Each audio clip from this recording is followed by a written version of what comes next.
स्वर्गवासी निजी कंपनी से परेशान होकर दे रहे हैं एसडीएम को ज्ञापन।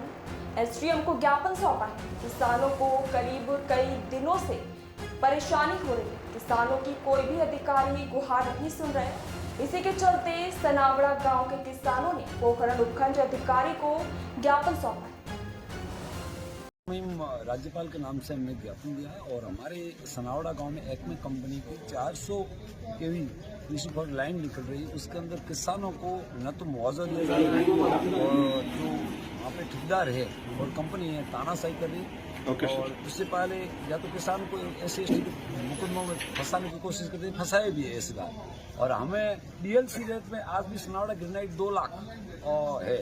तो हमारा एक ही कहना है कि जो पोल एक खेत के अंदर, जैसे मेरे निजी खेत 237 खचरे में 7 पोल आ गए, तो वो तो पूरी जमीन प्रभावित हुई, कृषि योग्य रही नहीं।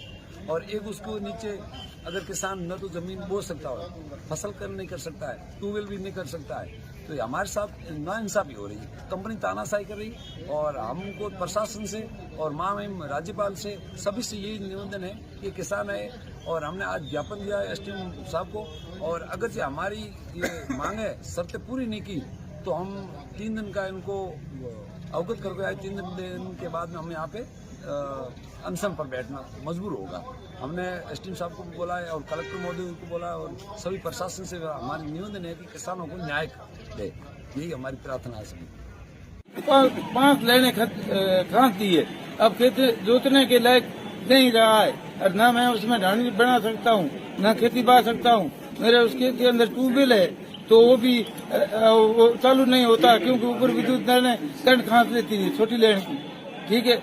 और मेरे SC/ST का मेरे ऊपर कंपनी ने मुकदमा कर रखा है, तो मैं उस पेशी में जा रहा हूँ और हमें को बड़ा परेशान कर रही है कंपनी।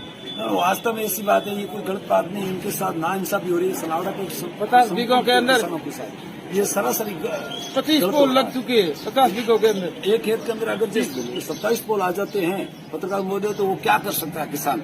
और इसकी मैं ये बताऊं, उससे पहले भी इनके खिलाफ भी हुए है। सनावड़ा के काफी किसानों को एक को चुन करके उनको डराया और धमकाया जा रहा है। मेरी 2 बार ढाणी जल चुकी है और इसके उपरांत अगर कल से अनशन पर बैठे अगर किसी किसान ने कल से परसों से यही बात कर रहे किसानों ने बोला हमारे पास तो तीसरा कोई विकल्प ही नहीं है, दूसरा हम या तो जिंदगी त्याग देंगे कि हमारे पास जमीन ही किसानों को बची है, वो भी कंपनी हड़प